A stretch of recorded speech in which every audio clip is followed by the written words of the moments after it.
columna y baluarte de la verdad, edificando con sana doctrina a la Iglesia de Cristo.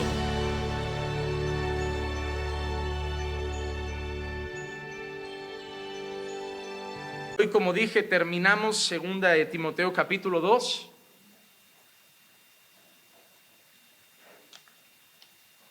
Y estaremos leyendo los versículos 24 al 26. Segunda de Timoteo capítulo 2, versículos 24 al 26. Y el título del mensaje de hoy es Escapar del lazo del diablo. Pero les aseguro que no tiene nada que ver con cosas que estén pensando. Vamos a leer la palabra. Y el siervo del Señor no debe ser rencilloso, sino amable para con todos, apto para enseñar, sufrido, corrigiendo tiernamente a los que se oponen, por si acaso Dios les dé el arrepentimiento que conduce al pleno conocimiento de la verdad, y volviendo en sí, escapen del lazo del diablo, habiendo estado cautivos de él para hacer su voluntad. Padre, queremos venir con temor ante tu palabra, con total reverencia, Señor, deseando que nos enseñes, Señor, qué quiere decirnos esta porción de la Escritura. Queremos, Señor, que nuestros ojos se abran a tu verdad y que la atesoremos en el corazón. Queremos, Señor, aprender de ti, aprender de lo que tú quieres para tus siervos, para tu iglesia, para poder honrarte, como lo que vimos el otro día, como vasos de honra en tu casa. Por eso, Señor, ayúdanos a que nada nos distraiga en este momento, a recordar que ahora tú eres el centro y que cuando Dios habla, lo único que la creación puede hacer es callar a la voz del Creador. Por eso, Padre, que nuestros oídos y nuestro corazón ahora se abran a ti para poder escuchar tu palabra. Y te pido esto en el nombre de Jesús. Amén, amén y amén. Hermanos, durante todo el capítulo 2, el apóstol Pablo ha estado enseñando a Timoteo lo que es un siervo del Señor. Lo que Pablo le ha estado enseñando a Timoteo es lo que es un fiel soldado de Jesucristo, un buen obrero del Señor. Y lo ha estado haciendo muchas veces usando contraste entre lo que era un buen siervo y un mal siervo del Señor. A lo largo del capítulo 2, el apóstol Pablo ha dado una lista de cosas que todo buen siervo del Señor tiene que tener. Pablo ha enseñado a Timoteo que se debe esforzar en las cosas del ministerio, que no debe ser perezoso, sino diligente en las cosas del Señor. Pablo ha enseñado a Timoteo que tiene que hacer su parte, que Dios le ha dado un don, que le ha dado su gracia y que lo ha capacitado, pero que Timoteo tiene que esforzarse y que es responsable de llevar a cabo su trabajo ministerial. Además de eso, Pablo le ha enfatizado a Timoteo que el buen siervo de Jesucristo predica las sanas palabras, que guarda la doctrina y que la doctrina es importante porque los obreros fraudulentos son especialistas en torcerla. Otra de las cosas que Pablo le ha recalcado a Timoteo es que un buen siervo de Jesucristo sufre. Y eso era un llamado que Pablo le hacía directamente: sufre penalidades como buen soldado de Jesucristo. Pablo recordaba a su discípulo que el sufrimiento era parte del llamado a servir a Dios. Que servir a Dios y sufrir era algo automático, algo que iba unido, algo que no se podía separar y algo de lo que Timoteo tenía que estar preparado y dispuesto a padecer. Pero no solo eso, sino que le recordaba las promesas que habían en el Evangelio. Le recordaba que el Evangelio era el mayor tesoro que tenía, pero al mismo tiempo también le recordaba que Dios iba a fortalecerlo, iba a sostenerlo, iba a estar con él hasta el final y lo iba a ayudar a prevalecer a pesar de todas las circunstancias. Pablo también le enseña a Timoteo, entre otras cosas, la necesidad no solo de cuidar la sana doctrina, sino de cuidar su vida, de huir de las pasiones juveniles, de huir de la iniquidad, La importancia de ser un siervo consagrado al Señor, guardado a una vida piadosa. Y después de todas esas cosas, después de todo lo que ya le ha dicho, ahora Pablo concluye con más cosas que Timoteo debe saber sobre un buen siervo del Señor. El capítulo 3 tomará otro tono. Ya hablaremos de un tema algo diferente. Pero en este final del capítulo 2, Pablo vuelve a recordar a Timoteo cómo es un buen siervo del Señor y hoy le dice otras cosas que son importantes que tenga en cuenta. En primer lugar, versículo 24 da varios detalles de cómo debe ser el siervo del Señor. Y el siervo del Señor, número 1, no debe ser rencilloso. Número 2, sino amable para con todos. Número 3, apto para enseñar. Número 4, sufrido. ¿De acuerdo? En un solo versículo, el versículo 24, el apóstol Pablo le dice a Timoteo 4 cosas que es un siervo del Señor. No debe ser rencilloso, debe ser amable con todos, debe ser apto para enseñar y debe ser sufrido. Vamos a analizar esas palabras, porque hay algunas que pueden llevar a malentendidos más adelante. En primer lugar, el siervo de Dios no debe ser rencilloso, no debe ser rencilloso. Lo que esta palabra quiere decir es lo siguiente, que el siervo del Señor no debe ser alguien que busca pleitos. No debe ser alguien que busca peleas. No debe ser alguien que busca contiendas. No debe ser alguien que busca rencillas. ¿Y por qué digo que hay que tener cuidado? Porque a veces es inevitable. Jesús estuvo envuelto en algunos pleitos con los fariseos. Pablo estuvo envuelto en algunos pleitos con otras personas que lo consideraron un hereje. Pablo tuvo rencillas con los judaizantes. Juan Bautista tuvo rencillas hasta el punto de tener problemas con gobernadores de la época y perder la cabeza. Pero no era la intención de sus corazones. No lo hacían porque les gustaba el pleito. No lo hacían porque disfrutaban de eso. No lo hacían porque el deseo del corazón de ellos era la contienda. Las contiendas en las que esos siervos del Señor entraron fueron por defender la verdad, por poner en alto la verdad, por defender lo que era correcto, por defender lo que era verdadero, por defender lo que era adecuado a los ojos de Dios. Ellos no eran los que buscaban el pleito, pero muchas veces la rencilla se daba porque ellos no podían pretender que el nombre del Señor fuera blasfemado, que la doctrina fuera torcida o que la gente empezara a enseñar cosas equivocadas. A veces cuando alzamos la verdad, cuando queremos defender la verdad, entramos en rencillas con los herejes.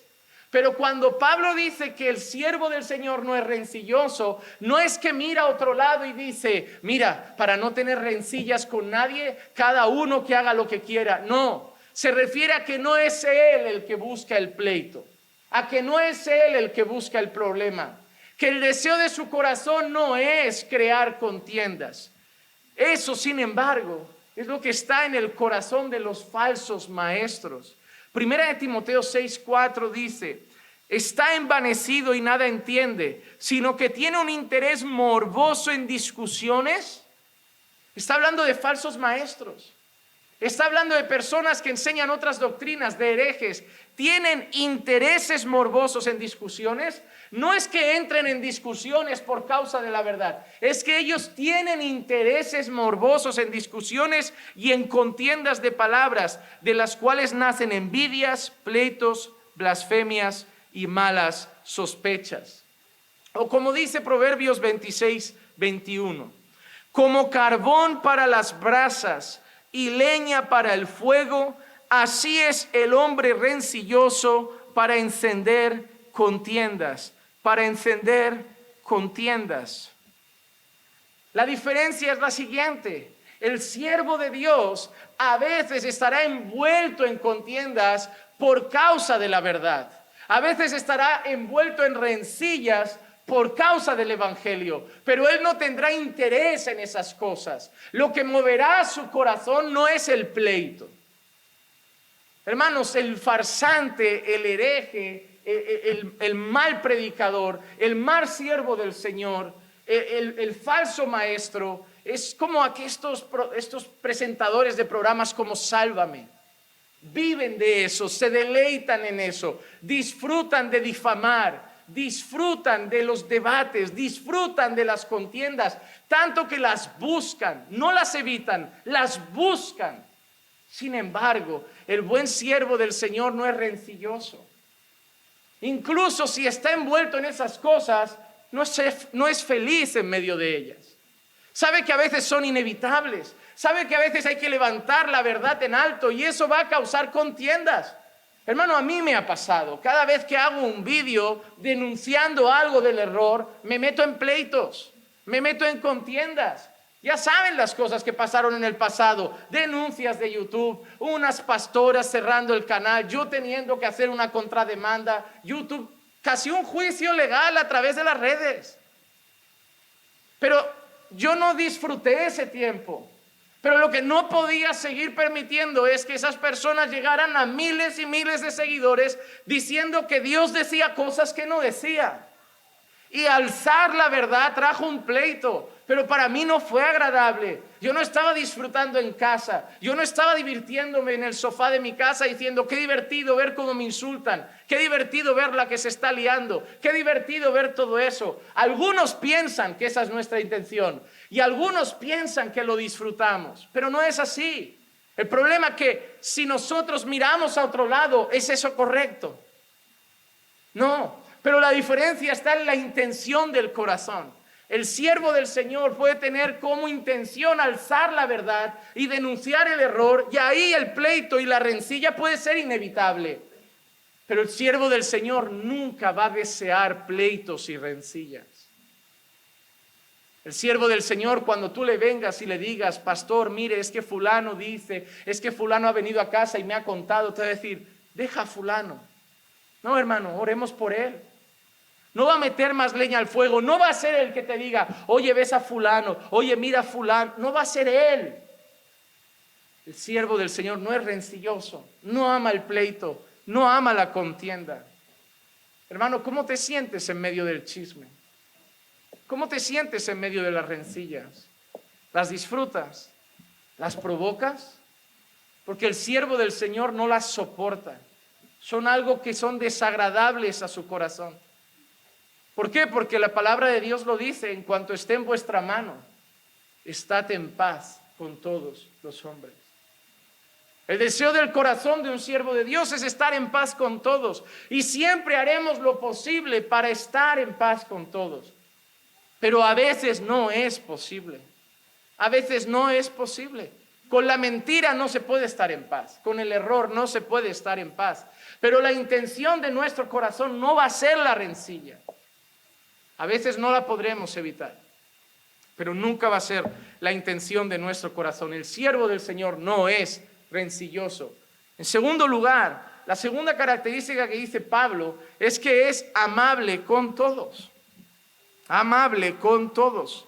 Mira lo que dice primera carta a los Tesalonicenses, capítulo 2 y versículo 7. Más bien, demostramos ser benignos entre vosotros, como una madre que cría con ternura a sus propios hijos. Demostramos ser benignos entre vosotros, como una madre que cría con ternura a sus propios hijos. Cuando Pablo dice aquí que debe ser amable para con todos, cuidado, no significa que sea un blando. No significa que sea alguien sin carácter, sin sangre en las venas, que le estén pisando y pasando por encima y el bueno, tengo que ser amable. No, es más bien lo que Pablo expresa a los tesalonicenses. Cuando estuvimos entre vosotros, demostramos que fuimos benignos, como una madre que cuida de sus hijos. Cuando Pablo dice que el siervo del Señor es amable con todos, Pablo se está refiriendo a que el deseo del corazón de un siervo es el bien del pueblo. Es el bien del pueblo. Y lo siento, hermanos, pero a veces para tu bien hay que ser un poco duro. A mí hay gente que toma estos textos para decir, pues tú a veces eres rudo, ¿eh? Pero es que ese texto no está diciendo que seamos más mansos o de un carácter más blando. Sí debemos ser mansos, pero a veces confunden términos. Lo que Pablo está diciendo es que el buen siervo busca el bien de todos, como una madre que cuida a sus hijos. ¿Qué quiere una madre para su hijo? ¿Qué quiere? ¿Que le vaya mal en la vida? ¿Que elija malos amigos? ¿Que se case con una mala persona? ¿Que desperdicie su futuro? ¿Por qué una madre a veces es dura con su hijo para que estudie? Porque sabe que mañana se va a arrepentir, ¿verdad? Como muchos adultos hoy. Dice, no seas como yo. Pero son duros por su bien, ¿verdad? Como una madre que cuida de sus hijos. Eso es lo que Pablo está expresando. Deseo el bien de todos. Y a veces desear el bien de todos significa ser un poco duro con algunos, pero por su propio bien. A veces los pastores pasa igual. A veces debemos ser un tanto estrictos y duros, porque sabemos que pueden estar tomando malos caminos y queremos reconducirlos por el camino correcto, para que agraden al Señor, para que honren al Señor. Porque sabemos muchas veces que si siguen de esa manera van a acabar pecando contra Dios, o van a acabar lastimando su matrimonio, o van a acabar en divorcio algunas casas. Y por eso a veces nos tenemos que poner duros, porque los amamos y sabemos que están tomando rumbos equivocados, que se están relajando en la fe, que están decayendo en la fe, y necesitamos como sacudirles, pero no porque les odiamos, sino porque queremos que reaccionen, que abran los ojos, que estén bien con el Señor. Cuando Pablo dice que el siervo del Señor debe ser amable para con todos, se refiere a que desea de corazón el bien de todas las personas. Y hermano, a diferencia del mal pastor que lo único que busca es provecho de las personas, el buen siervo del Señor se da a las personas. En una ocasión el apóstol Pablo decía que él podía por derecho sacar todo lo que necesitara de la iglesia. Pero él dijo que a pesar de tenerlo por derecho, él no quiso ser una carga y que para lo que le hizo falta, estas manos le sirvieron. Algunos usan ese texto para decir, ¿ves? Pablo no les quiso cobrar. Pero también hay otros textos que Pablo dice, gracias por todo lo que me habéis mandado, porque tengo más de lo que necesito. Ese texto también está. Porque en algunos casos Pablo fue muy bien abastecido y en otros Pablo hubo momentos que la gente puso en duda su ministerio. Pablo tuvo que defender su apostolado y cuando la gente dudaba de él posiblemente no le daban ofrendas para las misiones como ¿será que es apóstol? ¿Será que viene de Jesucristo? Pero Pablo seguía adelante. Por eso fue Pablo el que dijo, yo aprendí a tener gozo en la abundancia y en la escasez. Pero hermanos, si hay algo que Pablo demostraba es que no iba por el dinero, que no iba por lo que podía sacar de la iglesia, sino que por lo que podía dar a la iglesia. Siendo libre de todos, me hice esclavo de todos, deseando salvarlos, deseando edificarlos. El buen siervo del Señor ama las almas, vive por las almas. Vive para las almas, se entrega por las almas, se da por las almas, se preocupa por las almas, está atento a las almas, quiere edificar las almas, quiere el bien de las almas. A eso se refiere Pablo, que el buen siervo del Señor quiere el bien de todo el pueblo. Quiere el bien de todo el pueblo. En tercer lugar, la siguiente característica del buen siervo del Señor puede ser una de las más importantes.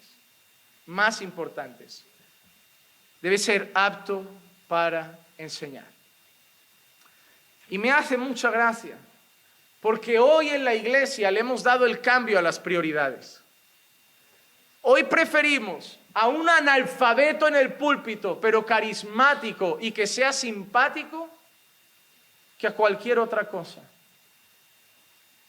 Es triste cuando lo primero que se escucha de alguien, ¿por qué te gusta ese pastor? Ay, me cae bien, es buena gente. Sí, no nos enseña nada, pero es bastante majo. Eso es un serio problema. Eso es un serio problema. Sí, uno espera que un pastor sea cercano, un pastor tenga un carácter parecido al de Cristo, con el que pueda tener incluso una buena relación. Pero hermanos, una de las características principales de un pastor es que debe ser apto para enseñar. Debe ser apto para enseñar. Hay gente que ama las almas y está bien. Una vez alguien me dijo: pastor, yo creo que tengo un llamado al ministerio, amo las almas. Y le dije: todo creyente debe amar las almas. Eso no te hace pastor, te hace cristiano. Lo que sería raro es que un cristiano me diga: yo no tengo el llamado al ministerio. ¿Por qué? Porque no amo a las almas. No, yo me cuestionaría si ha nacido de nuevo. El que no ama a su hermano, el amor de Dios no está en él. Dice la Escritura. Claro que un pastor debe amar las almas, pero todo creyente debe amar las almas. Mire, todas las características de un pastor que vamos a ver en la Escritura son de todos los creyentes. Marido de una sola mujer. Yo creo que Dios me llama al ministerio. ¿Por qué? Porque soy marido de una sola mujer. Imagínate, me viene un hermano y me dice: pastor, yo creo que el ministerio pastoral no es para mí. ¿Por qué, hermano? Porque a mí yo tengo 4. Yo no es que no lo consideraría para el ministerio, es que no lo consideraría mi hermano. No dado al vino, no codicioso de ganancias deshonestas, irreprensible. Todas las características que ven en un pastor deben ser características de un cristiano. Deberían tenerla todos los hombres de Dios. Todos. Solo hay una que no todos la tienen, porque estoy firmemente convencido que envuelve un don, y es la aptitud para enseñar. Y les explico por qué creo que envuelve un don. Yo estoy trabajando con un grupo de hermanos de esta iglesia. Les estoy intentando enseñar a base de consejos y práctica a predicar, a que mejoren en la predicación. Y ya hemos visto a ese grupo cómo lo hacen, y cada vez lo hacen mejor, hermanos. Y seguramente los irán viendo. Es más, estamos subiendo los vídeos a las redes. Pero a pesar de que todos ellos puedan aprender a predicar, hay algunos que tienen un don para hacerlo. Cuando reviso el sermón de cada uno, digo: correcto, bien elaborado, fiel a la palabra, bien estructurado. Es decir, las normas, la teoría te la sabes, lo has hecho perfecto. Pero hay gente que tiene un don para llevarlo a los demás. Hay gente que Dios los capacita, no solo para prepararlo en el papel, sino que cuando te lo llevan lo entiendes. Y además alcanza tu corazón. Gente que Dios usa en la predicación como gente que Dios usa en la alabanza. Hay dones que Dios da. Todos podemos aprender a tocar la guitarra, pero hay gente que tiene un don. Y todos podemos aprender a preparar un sermón, pero hay gente que tiene un don. Pero hay gente que Dios le da un don. Y lo sabemos. Y lo sabemos. Porque los escuchas y dices: a lo mejor el sermón es más básico que el del otro, pero Dios hace algo ahí. Dios da dones. Y una de las características de un buen siervo del Señor es que es apto para enseñar. Dios lo capacita para poder enseñar la palabra a su iglesia. Mira lo que dice 1 Timoteo 4:13. Entre tanto que llego, Timoteo, ocúpate en la lectura de las Escrituras, la exhortación y la enseñanza. Pablo iba a visitar a Timoteo, Pablo iba a un lugar, y Pablo le dice a Timoteo que mientras él no llega tiene que hacer 3 cosas: leer la palabra, exhortar y enseñar. Ahí ves la tarea principal de un pastor. No es tomarse café con todos los hermanos, no es estar todo el día en casa de uno y de otro. Hermanos, me preocupa cuando hay hermanos que se quejan de que los pastores no están mucho en las casas de los hermanos. Solo te digo una cosa, todo el rato que el pastor está en tu casa no está en la Biblia. Si yo voy hoy a tu casa, mañana a la del otro, a la del otro, a la del otro y a la del otro, ¿cuándo voy a la Biblia? ¿Qué quieres comer el domingo? ¿Qué quieres comer el domingo? Pastor, ¿y quién se encarga de los hermanos? ¿Para qué estáis vosotros en la iglesia? Sí. Miren, para mí el ejemplo es Moisés y su suegro. Moisés tenía cosas que atender, ¿sí o no? Sí. Pero habían cosas que podían atender otros, ¿sí o no? Pues vamos a hacer esto, vamos a designar hombres llenos del Espíritu Santo, llenos de sabiduría, gente madura en la fe, que puedan atender las cosas simples. Cuando pase algo grave, llamadnos y nosotros iremos, intentaremos ayudar. Pero mientras vosotros os cuidáis entre vosotros, porque sois hermanos, nosotros nos dedicamos a la palabra y a la oración. Porque tú quieres llegar el martes y que te edifiques, el jueves y que te edifiques, el sábado y que te edifiques, el domingo y que te edifiques 2 veces. Y eso son horas y horas y horas con la palabra del Señor. Porque sí, hermanos, es fácil. Si yo pongo hoy en Google sermones para la iglesia, bosquejos de sermones, me salen hechos. Pero realmente es lo que queréis. No, internet está lleno de sermones. Te vas a la librería ABA y tienen un libro así de grande que se llama 1000 sermones para predicar o 1000 bosquejos para predicar. Ya tienes bosquejos para todo tu ministerio. ¿Realmente quieres un pastor que 10 minutos antes de venir a la iglesia elige uno y te lo trae? ¿Quieres un pastor que pasa horas con Dios? Un pastor que estudia cada palabra, que enseña cada palabra y que te enseña versículo a versículo lo que Dios quiere que sepas. Esos son horas, hermano. La iglesia debe tener claras las prioridades. Y en cuanto a un pastor, la prioridad de una iglesia es que el pastor enseñe bien la palabra. Claro, es que si es grosero, y si es grosero, no es que es una cosa o la otra, debo ser manso, debo tener el carácter de Cristo, debo amaros, debo cuidaros. Pero lo fundamental es la Escritura. Lo fundamental es la Escritura. Primera de Timoteo 3, 1 al 3. Palabra fiel es esta: si alguno aspira al cargo de obispo, buena obra desea hacer. Un obispo debe ser, pues, miren cómo les he dicho que son características de un cristiano: irreprochable, un creyente, marido de una sola mujer. Cualquier creyente debería serlo. Sobrio, cualquier creyente debería serlo. Prudente, cualquier creyente debería serlo. De conducta decorosa, cualquier creyente debería serlo. Hospitalario, cualquier creyente debería serlo. Pero ahora incluye apto para enseñar. Eso es algo que debe tener un pastor. Luego, no dado a la bebida, cualquier creyente debe serlo. No pendenciero, cualquier creyente debe serlo. Amable, cualquier creyente debe serlo. No contencioso, cualquier creyente debe serlo. No avaricioso, cualquier creyente debe ser esas cosas. Tu marido debería entrar en esas cualidades.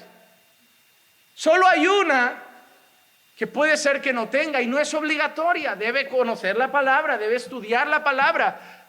Pero el pastor debe ser apto para enseñar, porque la mayor responsabilidad del pastor es dar a conocer a la iglesia la palabra de Dios. La Biblia nos compara, porque también lo somos, con ovejas. Las ovejas necesitan pasto. El trabajo del pastor es llevar a las ovejas al buen pasto de la palabra. Debe ser apto para enseñar. Es el trabajo fundamental de un ministro del Señor. Pasar horas y horas con Dios y con su palabra para enseñarlo a la iglesia. Y que cada día que salgáis de allí aprendáis con claridad la palabra. Aprendáis con claridad la palabra, y espero que eso pase siempre en Caminando por Fe. Porque si no, no estaría haciendo bien mi labor. Así que en primer lugar, no rencilloso. Segundo lugar, amable con todos. Tercer lugar, apto para enseñar. Cuarto lugar, sufrido. Y quiero leer dos pasajes. Segunda carta a los Corintios, capítulo 11, versículo 23 al 28. Son servidores de Cristo. Hablo como si hubiera perdido el juicio, yo más. En muchos más trabajos, en muchas más cárceles, en azotes un sinnúmero de veces, a menudo en peligro de muerte. 5 veces he recibido de los judíos 39 azotes. 3 veces he sido golpeado con vara. 1 vez fui apedreado. 3 veces naufragué. Y he pasado una noche y un día en lo profundo, con frecuencia en viajes, en peligros de ríos, peligros de salteadores, peligros de mis compatriotas, peligros de los gentiles, peligros en la ciudad, peligros en el desierto, peligros en el mar. Esta me gusta. Peligros entre falsos hermanos, en trabajos y fatigas, en muchas noches de desvelo, en hambre y en sed, a menudo sin comida, frío y desnudo. Y además de todas estas cosas externas, es decir, además de todo esto que me viene de fuera, está sobre mi presión cotidiana la preocupación por lo que tenemos aquí, la iglesia. El evangelio de la prosperidad en estado puro. Un pastor bendecido por Dios. Segunda de Timoteo 2:3, como leímos, sufre penalidades conmigo, como buen soldado de Jesucristo. Hermano, vivimos en un mundo en el que no queremos sufrir. Tanto que recientemente escribí un artículo que me solicitaron sobre lo que pasó en España, la legalización de la eutanasia. Es que sufren, queremos darle una muerte digna. Es que en este niño la madre es pobre, va a sufrir, matémosle. Es que la niña tiene solo 14 años, que aborte mejor, no podrá darle una buena calidad de vida al niño. ¿Qué pasa? ¿Que ahora todos los que sufran vamos a matarlos? Entonces, porque vivimos en un tiempo así. Vivimos en un tiempo en que el hombre corre del sufrimiento, pero al hombre se le olvida la causa del sufrimiento. Si no hubieran pecado, no habría sufrimiento. Hace mucha gracia porque el hombre quiere disfrutar de la vida como si no hubiéramos destrozado el mundo. Queremos la salud, el bienestar, que no hayan violaciones, que no hayan asesinatos, que no hayan robos y que no hayan atracos, pero los que los causan son los hombres. Como alguien dijo una vez, ¿por qué Dios permite el mal en el mundo? La única manera de que acabara con el mal sería otro diluvio, y que en este caso no dejara a nadie. ¿Sabes por qué el mal siguió en el mundo? Porque Noé y su familia entraron en el arca. Puede ser que no lo entiendas, pero es la verdad. El mal siguió en el mundo después del diluvio porque Noé y su familia entraron en el arca. Porque recién salieron del arca, ya se empezó a liar otra vez. Lean la historia. ¿Cuánto tardaron en volver a ver un hijo maldito por el padre y todo lo después? Nada, hermano. Está en la naturaleza del hombre. Pero queremos que esté el mundo como el Edén, sin pecado, después de pecar nosotros. ¿Te has dado cuenta cómo reivindicamos nuestros derechos en las manifestaciones? Aprovechamos y pintamos las paredes, quemamos cosas, insultamos, somos agresivos. Todas las manifestaciones, me hace mucha gracia, cuando pasó ese caso de aquel policía que mató a ese hombre afroamericano y salieron todos los de Black Lives Matter a manifestarse por ese hombre, era Floyd o algo así, ¿no? Que lo habían matado. En las manifestaciones hubieron atracos de tiendas, roturas de escaparates. A ver, estamos defendiendo la vida, pero ya que vamos a salir a la calle.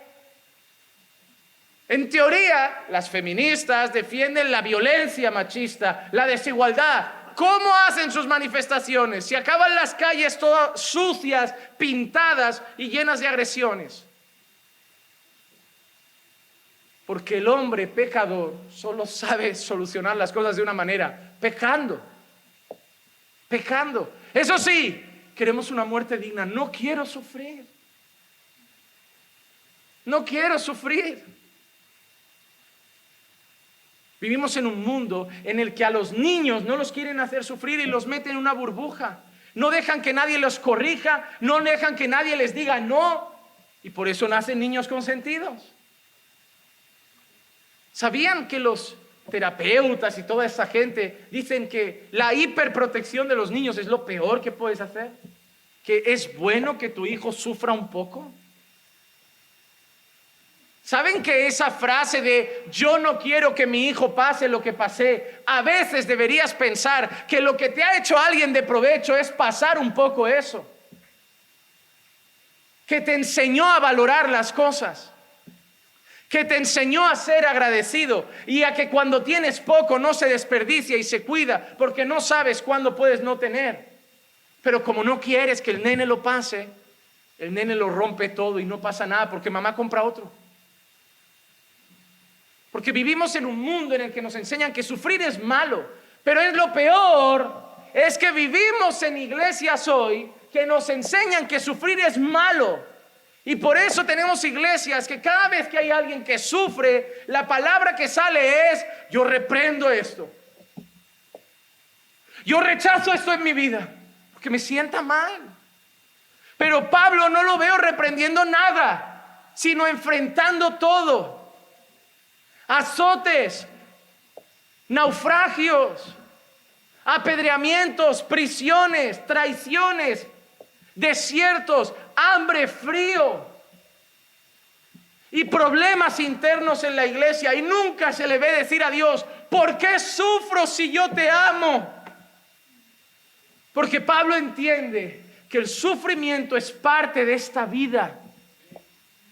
Hermano, el sufrimiento es bueno porque nos recuerda que necesitamos a Cristo. El sufrimiento es bueno porque sabemos de dónde viene, viene del pecado. Pero también el sufrimiento es bueno porque nos recuerda a dónde vamos. ¿Saben cuál es la mejor muerte digna? No es haber legalizado en España la eutanasia. La mejor manera de morir no es evitar el sufrimiento, es morir en Cristo. Porque te dará igual gritar de dolor las últimas horas, sabiendo que la eternidad será un lugar donde no hay enfermedad, no hay lágrimas, solo hay gozo y alegría. Nosotros no somos Dios para decidir cuándo muere una persona. Y si Dios permite el dolor en algunas muertes, hay que ayudarles, hay que tener compasión, hay que llorar con ellos, pero Dios es el único que decide. Nosotros no decidimos, es que sufre mucho. Nosotros no somos Dios. Y lo peor es que dentro de las iglesias, aborto y eutanasia se están empezando a justificar. Es que no hay caso ninguno. Esa frase que no esté en tu boca de es que hay casos. No matarás, ya tienes la respuesta. No matarás, no es que hay casos, no matarás, así dice el Señor. Ni en el vientre, ni a un tetrapléjico que está sufriendo, no matarás. El dueño de la vida es Dios y el dueño de la muerte es Dios. Si Dios pone un bebé en el vientre, lo pone. Si lo quita Él. Nadie más. Si quiere que lleguemos a los 90, nos lleva. Y si quiere que paremos en los 40, nos para. Él es el dueño. Y en el ministerio tenemos que entender que el sufrimiento es parte de nuestro llamado como ministros del Señor. Hoy hay hasta iglesias que se llaman pare de sufrir. Parece que estos versículos no los tienen.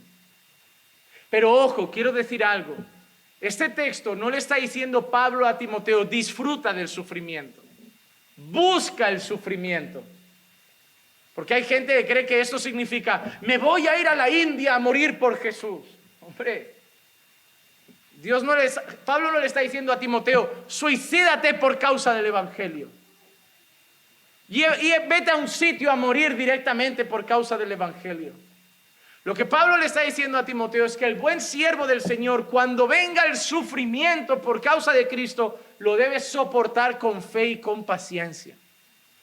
Que no debe huir del conflicto, que no debe huir del sufrimiento y que si llega debe enfrentarlo en Cristo. Eso es lo que le está diciendo. El buen siervo del Señor es sufrido. Significa, es capaz de enfrentar el sufrimiento que trae la causa de Cristo. Las traiciones, los engaños, las mentiras y todo lo que pueda venir. No lo buscamos, no nos deleitamos. Claro que lloramos, claro que nos duele, claro que nos puede quitar hasta el sueño, pero seguimos adelante. Eso es lo que quiere decirle Pablo. El buen siervo del Señor no corre del sufrimiento, lo enfrenta con la ayuda de Dios, con la ayuda de Dios. Y ahora, después de dar estas 4 características, ahora da otra característica de los siervos del Señor, y es cómo debe corregir un siervo del Señor. ¿Cómo debe corregir un siervo del Señor? Versículo 25, corrigiendo tiernamente a los que se oponen. Corrigiendo tiernamente a los que se oponen. Y quiero ampliar un poco este tema, porque en muchas ocasiones yo no soy muy tierno y quiero dejar algunas cosas claras. Si no, voy a echarme piedras encima. Voy a decir unas cosas para que entendamos lo que está pasando aquí. Número 1, cuando corregimos a un hermano, debemos hacerlo con un espíritu de mansedumbre. Vamos a ver 1 Corintios 4:21. ¿Qué queréis? ¿Iré a vosotros con vara o con amor y espíritu de mansedumbre? En ese texto concreto, los corintios, a pesar de ser una iglesia llena de problemas, llena de inmadurez, una iglesia en la que incluso Pablo luego descubre que hay un pecado muy grave, una iglesia que está patas arriba, Pablo les pregunta, ¿y cómo voy a ir a vosotros? ¿Voy a ir con vara o voy a ir con amor y espíritu de mansedumbre?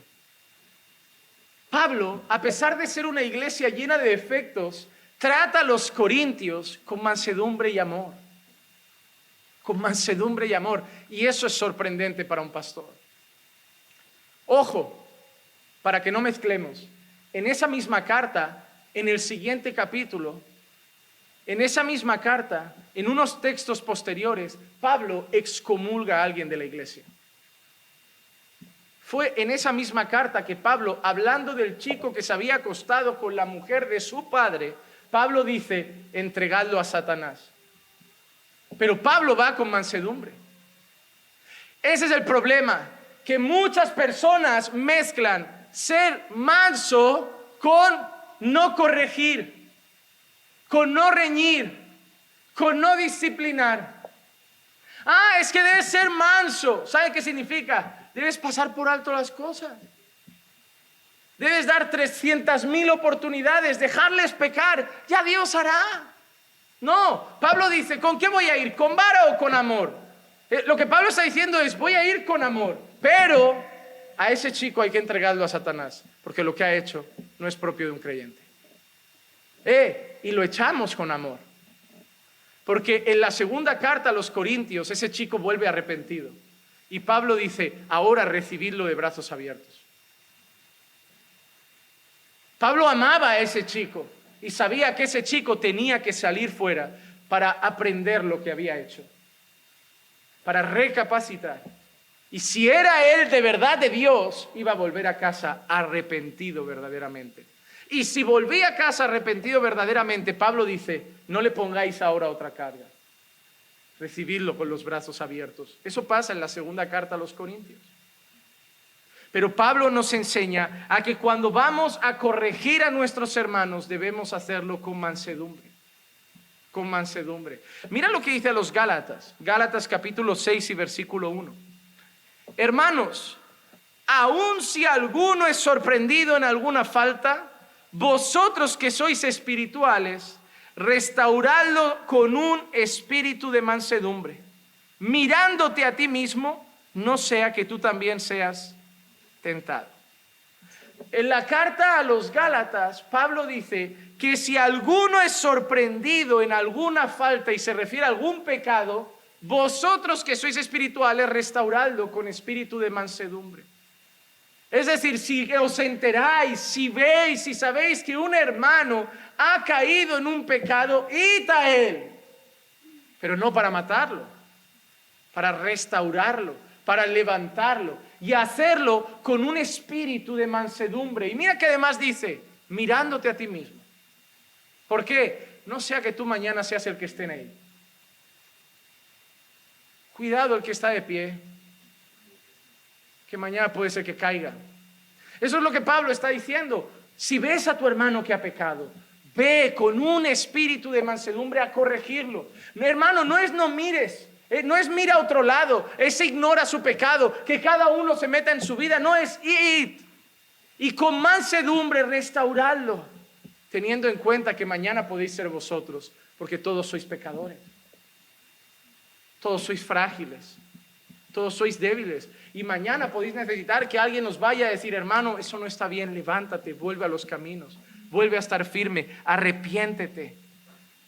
Así que en primer lugar debemos entender que cuando se trata de corregir a los hermanos, debemos hacerlo, ¿cómo? Con un espíritu de mansedumbre. Pero la Biblia también enseña que a veces hay que corregirlos para que pasen vergüenza. Segunda carta a los Tesalonicenses, capítulo 3, versículo 14 y 15.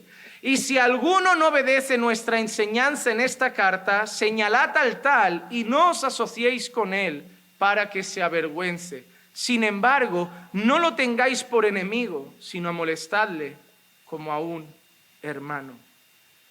Sino amonestadle como a un hermano.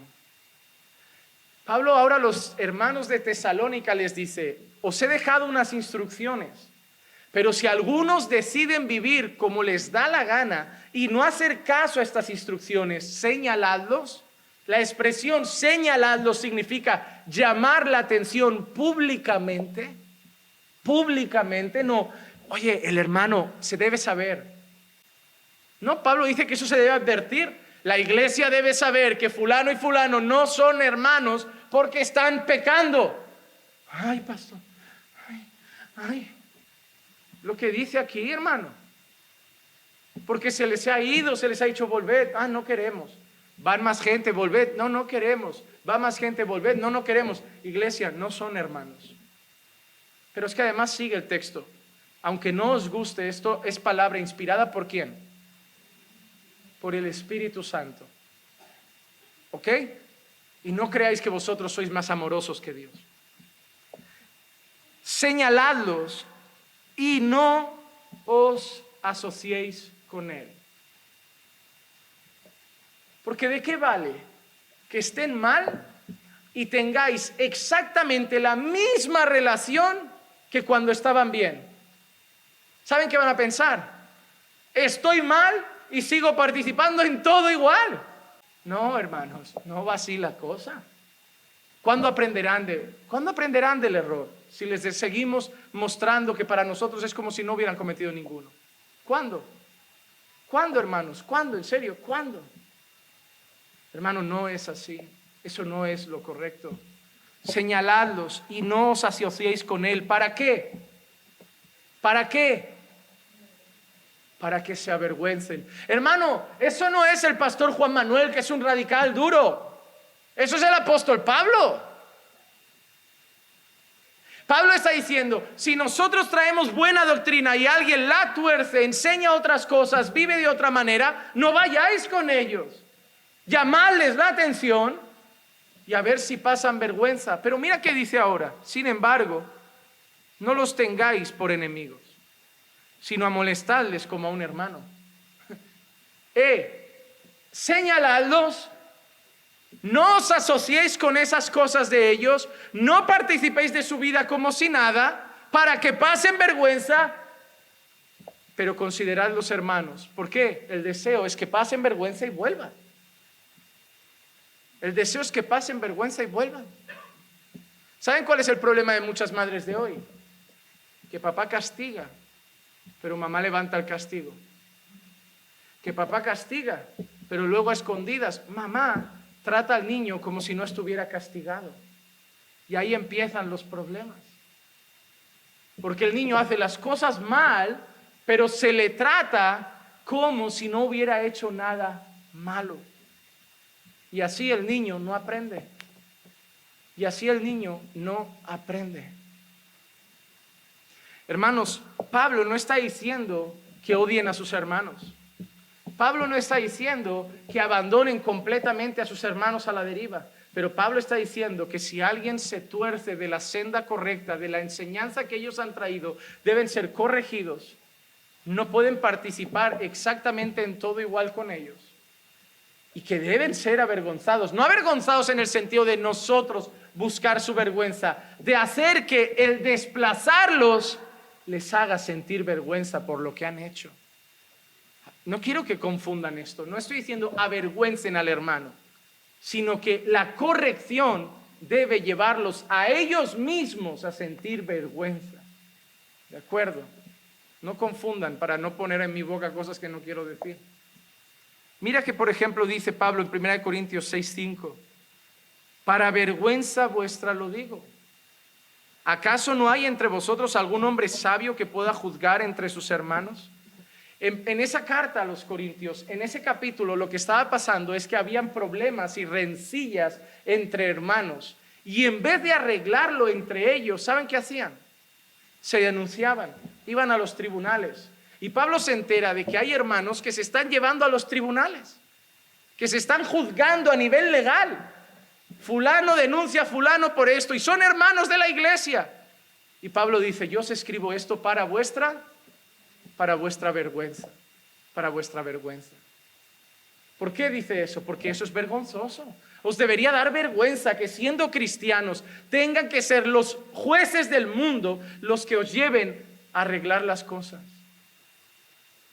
¿Pablo amaba la iglesia? ¿Pablo amaba la iglesia? ¿Pero Pablo escribe para que se avergüencen? Sí, porque a veces la vergüenza te hace recapacitar. ¿Por qué he hecho esto, Señor? ¿Cómo me he metido en esto? ¿Cuántos hermanos no cambian, no se dan cuenta de su error? Porque algunos los siguen tratando como si no hubieran hecho nada, cuando deberían estar un poco aislados, porque si son cristianos, el Espíritu Santo en ese momento les va a decir, he perdido a mi familia, he perdido a mi congregación, estoy lejos de mi iglesia y estoy lejos del Señor, y vengan llorando.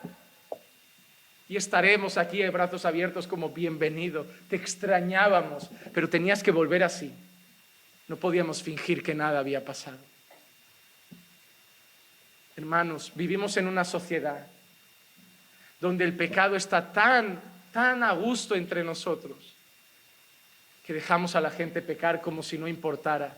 Hermano, me hace mucha gracia que lloran cuando piensan en Jesús muriendo por sus pecados. Pero parece que sus pecados hoy ya no les recuerdan lo que hicieron. Hermanos, nuestros pecados clavaron a Jesús en el madero. Y debemos pensar en eso siempre. Pensar en eso siempre. Así que, hermanos, en primer lugar, cuando corregimos a un hermano hay que hacerlo con espíritu de mansedumbre. Pero muchas veces también debemos hacer que pasen cierta vergüenza, no avergonzarlos, sino dejarlos ahí un poco. El proceso de disciplina lo muestra claro. Si un hermano peca, ve y corrígelo. Si te escucha, bien, has ganado al hermano, pero si no te escucha, ve con 2 o 3 más y díselo otra vez. Y si no se escucha, dilo a la iglesia, señalá tal. ¿Lo recuerdan? Señalá tal, dilo a la iglesia. Y si no escucha a la iglesia, tenedlo por gentil y publicano. ¿Y qué dice? No os asociéis con él. Tenedlo como un impío por sus actos. Pero ¿cuál es nuestro deseo? Que vuelvan arrepentidos. Que vuelvan arrepentidos. Otro día un hermano me dijo, pastor, es que si yo dejo de quedar con ellos, ¿cómo se arrepentirán un día? Y le pregunté solo una cosa. Cada vez que quedas con ellos le dices, arrepiéntete. A ver, bueno, no. Entonces, ¿cómo? Cada día que quedas con ellos les dices, ¿estás en pecado? Arrepiéntete. ¿Estás en pecado? Arrepiéntete. A ver, no, pastor. Entonces, qué bien les estás haciendo. El problema es que hoy es este. A la que alguien enseña esto, como yo hoy, y todos saben que están pensando algún elemento, falta de amor. Falta de amor. No, hermano, no. Falta de amor tú, que se están yendo al infierno de cabeza y no les dejas incómodos con eso. Falta de amor tú, que se están yendo al infierno y les haces sentir que se están yendo al cielo. Falta de amor tú, que les llamas hermanos cuando están en tinieblas. Falta de amor tú, porque prefieres caerles bien y que se vayan al infierno a que caerles mal y que tengas la oportunidad de que un día se arrepientan. Yo amo más sus almas que su amistad. ¿Qué amas más tú? ¿Qué amas más tú? Porque más que tu relación con alguien, te debería importar su relación con Dios. Es que no quiero estropear mi relación. Lo que yo quiero es que esté bien con Dios. Nuestra relación es secundaria. Y te aseguro algo, si arreglas su relación con Dios, la nuestra volverá a estar mejor.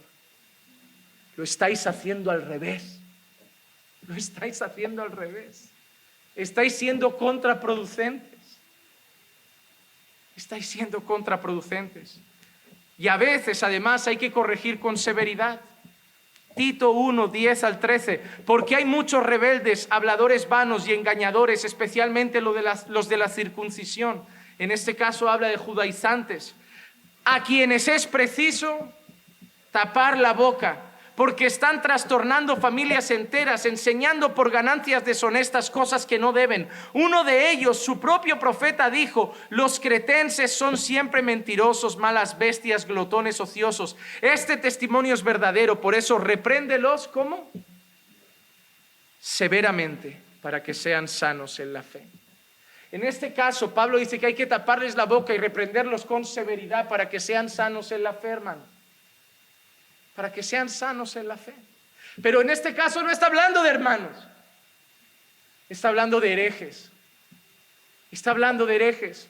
Y a los herejes hay que taparles la boca y hay que ser severos con ellos.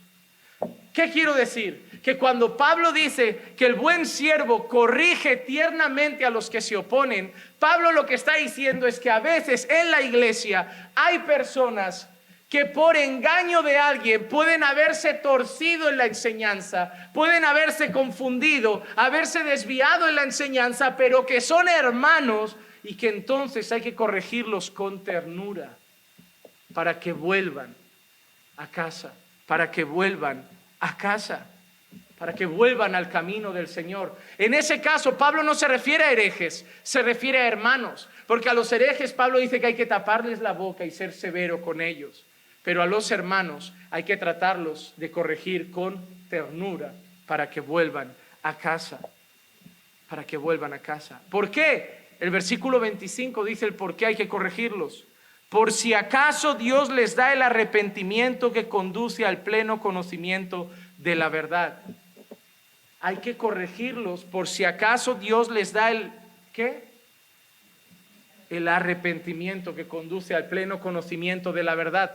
Pablo le dice a Timoteo, si en medio de la iglesia alguien se desvía de la verdad, porque empieza a escuchar gente indebida, porque está confundido en alguna enseñanza, por lo que sea, tráelo con ternura de vuelta, corrígelo con ternura, hazle ver el error, haz que se arrepienta y condúcelo otra vez al pleno conocimiento de la verdad. ¿Por qué? Porque en el camino algunos serán seducidos por herejías. Primera de Timoteo 1:19, guardando la fe y buena conciencia que algunos han rechazado y naufragado en lo que toca a la fe, en lo que toca a la fe.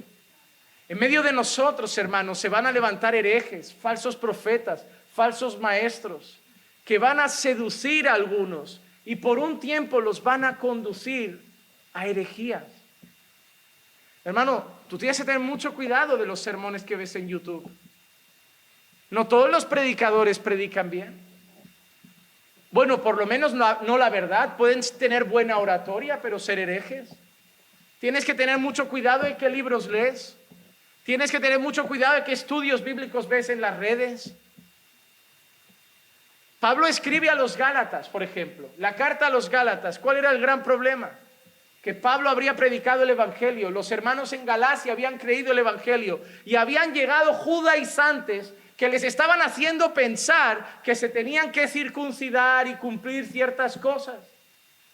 Los hermanos eran nuevos en la fe. Pablo había plantado una iglesia, eran nuevos, no tenían mucho conocimiento, no tenían muchos fundamentos. Ahí llegan unos lobos y los empiezan a torcer y Pablo escribe para que vuelvan al Evangelio y no se dejen confundir. Eso es lo que Pablo está diciendo. Si alguno se aleja, si alguno se tuerce porque alguien lo ha desviado un poquito de la verdad, corrígelo con ternura para ver si se arrepiente y vuelve al pleno conocimiento de la verdad. Porque hay gente que ya tiene buenos fundamentos en la fe, pero los que son nuevos simplemente ponen en YouTube sermones de matrimonio y de golpe sale por ahí cualquier cosa y lo ven. De golpe te recomiendan, pastor, mire qué buen sermón vi. Y abres y ves el predicador y dices, ya la hemos liado. Ya la hemos liado. Porque ellos no saben. Todavía no tienen mucho conocimiento. Todavía no saben distinguir bien las cosas. En primer lugar, eso nos debe llevar a cuidar a nuestros hermanos. A ver qué están escuchando, a ver qué están viendo. Y si vemos que alguno se desvía un poco por lo que sea, con ternura, dice Pablo, que hay que intentar reconducirlos. ¿Por qué? Porque ¿cómo se encuentran aquellos que se están torciendo de la verdad? El versículo 26 dice que se encuentran bajo el lazo del diablo. Y volviendo en sí, escapen del lazo del diablo, habiendo estado cautivos de él para hacer su voluntad. En primer lugar, debemos tener en cuenta que Satanás trabaja. Hermanos, Dios existe, ¿sí o no? Bueno, más que existe, Dios es. Pero Satanás existe también. Satanás trabaja, Efesios 2:2, en los cuales anduvisteis en otro tiempo según la corriente de este mundo, conforme al príncipe de la potestad del aire, el espíritu que ahora opera en los hijos de desobediencia. ¿A quién se refiere? A Satanás. Y él opera libremente sobre los hijos de desobediencia.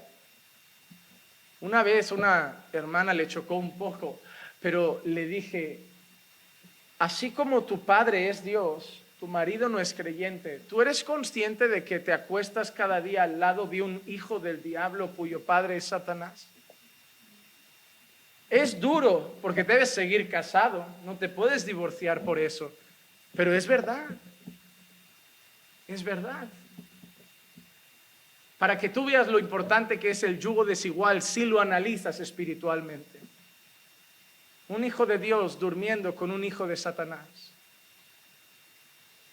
Alguien que está bajo el amparo de Dios durmiendo con alguien que está bajo el amparo del diablo. Realmente el yugo desigual es terrible. No solo por las consecuencias que tiene a largo plazo, no solo porque está prohibido por las Escrituras, sino por lo que representa espiritualmente. ¿Quieres una casa que adore a Dios, pero tienes un marido que ama el pecado? O viceversa.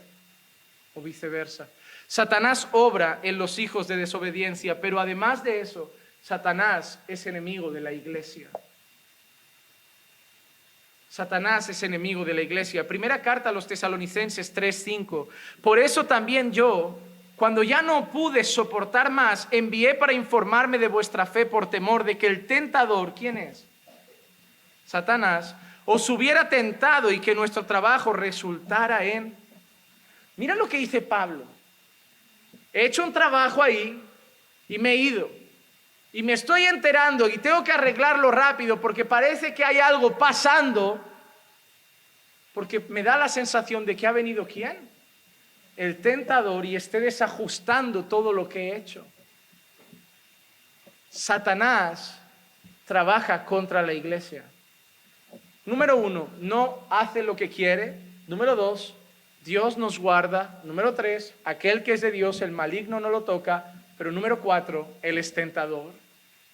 Él tiene argucias, Él tiene artimañas, Él hace trampas, Él puede seducir, Él puede lanzar dardos, Él puede mostrar el momento de debilidad. En un momento de ira, ¿no dice la palabra, no deis lugar al diablo?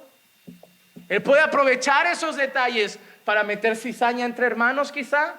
Momento de ira, el hermano, y tú vas a hablar con otro. Ya la lió. Él lo puso solo ahí. Él solo sembró la idea. Aprovechó tu momento de debilidad. El enemigo te hizo algo a ti, no, solo te tentó y aprovechó que en ese momento tú diste lugar. Él no lo ha hecho, Él no se ha metido en ti, Él solo ha tirado un dardo, pero un dardo que la ha liado bastante. Y es lo que temía Pablo. Temo que el tentador haya llegado y lo que yo hice haya sido en vano. Hermano, por eso debéis estar orando y velando.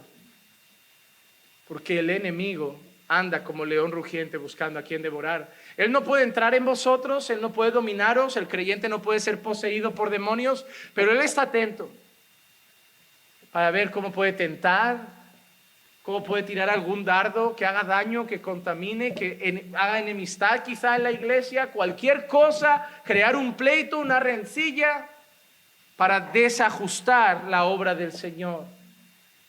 Es que entre el pueblo a veces Satanás tiene a sus siervos. Y esto es preocupante. 2 Corintios 11:15, 2 minutos y termino. Por tanto, no es de sorprender que sus servidores también se disfracen como servidores de justicia, cuyo fin será conforme a sus obras. Sus servidores, hablando de los de Satanás, de los falsos maestros y profetas, dicen que se pueden disfrazar como servidores de él. Así como Satanás se puede disfrazar de ángel de luz, sus siervos se pueden disfrazar de buenos pastores, lobos vestidos de cordero. 2 Juan 1:9, todo el que se desvía y no permanece en la enseñanza de Cristo no tiene a Dios. El que permanece en la enseñanza tiene tanto al Padre como al Hijo. El apóstol avisa que los farsantes, los herejes, son los que se desvían de la verdad. Así que número 1, Satanás trabaja en los hijos de desobediencia con libertad. Número 2, a pesar de que no puede hacernos nada libremente, porque estamos bajo el amparo de Dios, podemos dar lugar al diablo, nos puede tentar, puede tirar dardos y odia a la iglesia. Y número 3, Él pone en la iglesia encubiertamente a sus siervos, servidores de Satanás, que disfraza como siervos de justicia. ¿Para qué? Principalmente para hacer lo que Satanás más ama. Con que Dios ha dicho, torcer la palabra de Dios. ¿Qué dijo Dios? De todo árbol podéis comer, pero de ese árbol no. ¿Qué dice Satanás? Con que Dios ha dicho que no podéis comer de ningún árbol del jardín. Empieza con, así dice el Señor, pero tuerce lo que el Señor ha dicho. ¿Qué hacen los falsos maestros de hoy? Usan un versículo, usan un texto, pero lo tuercen para sus propios antojos y así desvían a algunos de la verdad. Cuando aquí dice que están bajo el lazo del diablo y haciendo su voluntad, no dice que están esclavizados al diablo, no dice que están engañados, completamente cegados por el diablo en el sentido de que el diablo ha poseído a esos hermanos, sino que se han dejado seducir por lo que Satanás más ama, la mentira, y han alejado a esos hermanos del error. Y dice Pablo a Timoteo que el buen siervo lo ve, se da cuenta y los corrige con ternura para sacarlos del lazo del diablo y devolverlos al pleno conocimiento de la verdad. Hermano, cuidado, por ahí no. Cuidado, eso no es de Dios. Cuidado, eso no es lo que dice la palabra. Y lo hace con ternura. Esa expresión aquí, en este texto, el lazo del diablo, se refiere a los que han sido seducidos por el engaño. Pero hay una cosa maravillosa y termino con esto. Hay una promesa. Si son de Dios, pueden hasta estar engañados un tiempo, pero sus ojos volverán a la verdad. Si son de Dios, no permanecerán en el engaño para siempre, porque el Espíritu Santo los guiará en toda la verdad. Si se van detrás del error y del engaño, es que nunca fueron de Dios, nunca tuvieron al Hijo, nunca tuvieron al Padre. Pero si son reconducidos a la verdad, es porque el Espíritu Santo mora en ellos. Porque el creyente puede ser confundido, pero no se desvía completamente hacia el engaño. Así que el capítulo 2 termina de esta forma. El siervo del Señor debe ser así. Debe ser no rencilloso, amable con todos, apto para enseñar. Además de eso, debe corregir con ternura. Debe corregir a los que se oponen, buscando su arrepentimiento, buscando que vayan al pleno conocimiento de la verdad. Eso es lo que hace un buen siervo de Dios.